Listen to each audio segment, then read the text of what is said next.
There's a ton of videos out there, people building structures just like this, their sawmill, and they usually build it for their sawmill. I got the sawmill so I could build this. My big thing is I got cedars in the area, eastern cedars, which are actually junipers, really beautiful. If you stain it just right, the green really comes out. This would be the best example of something that hasn't weathered too much to show the color. See, this is not structural, this is just hanging this up. I'm big about zero waste because, well, what's the point of just burning everything? And this whole structure, I perfectly cut down the right amount of trees. It was really hard deciding, which tree becomes a post, because that's a big part, which one becomes a joist, etc. That was the hard, long part. I made the stickers from the cedar. I've got extra boards that might become like paneling or filler gaps for look. Here's the deal with you can do zero waste. I mean, look at that. Underneath the mower, I'm using cutoffs to stick it up. These are going to be, wheel chocks. Anyway, the main structure yes, it used all the trees, but it wasn't the majority of the wood. It was 40% or less, because you have a lot of wastage when it comes to eastern cedars. You're trying to get rid of as much white as possible. That stuff doesn't last. And the first part of zero waste is, well, the structural part, the wood that I want, the finished part.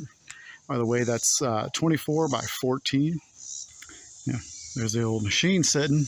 Got it kind of in storage. The one thing I did not like about this sawmill is it didn't come with brushes. So your blade got really dirty and your wood kind of got dirty. So I just made magnetic brushes. Anyway, yeah, it's hot and humid summer. Not using that. But you are left with a bunch of slabs. Slabs can be turned into siding. People around here sell them all the time for stuff. So whatever I don't use, I will end up selling, but I will do siding.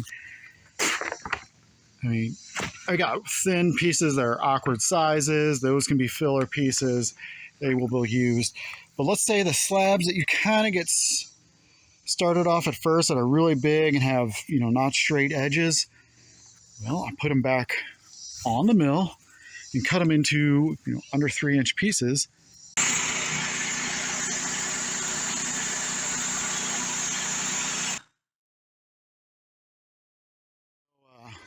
Then you take the devil's toothpicks, those little cutoffs I was talking about from the edges, make wood chips. I got kids. Very useful stuff, and eastern cedar smells great, lasts a while. And of course, great for our garden.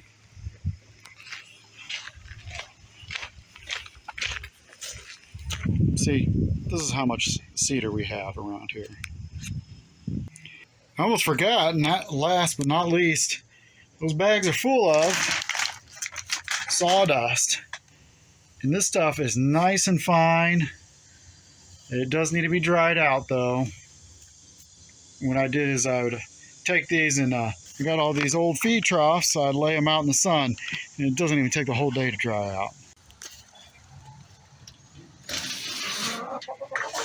And it works great in the chicken coop.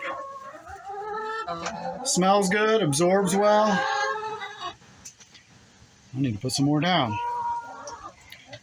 So the sawdust is great for animal bedding. And the last use is a fire pit.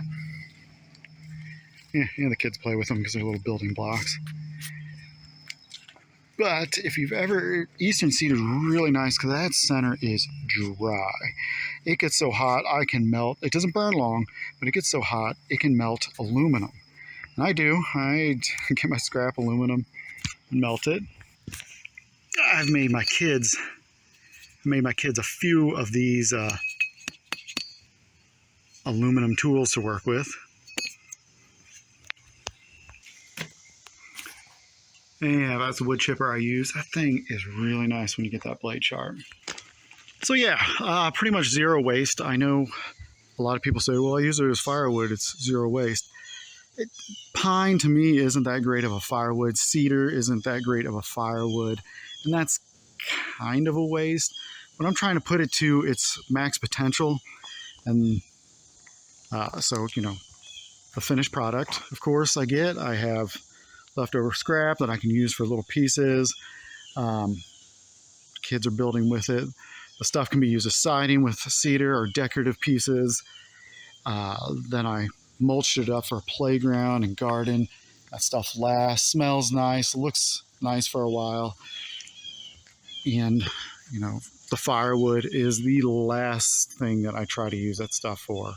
I'm really excited, instead of using these tarps like I use on my wood, which these really aren't tarps, these are billboards, casino ones, a lot of them. Anyway, tired of using those, and now I finally got the structure up. Just thoughts for people out there using a sawmill of how to try and use the most out of it, and not just talking about, you know, getting the perfect cut. There's tons of videos out there for that. That was also kind of a learning experience on my own. Yeah, I used to do a lot of these around the property, or my fencing. And the white stuff is horrible. They're rot to the core, then stop, but in the meantime, you got nasty, wiggly, wobbly fence post.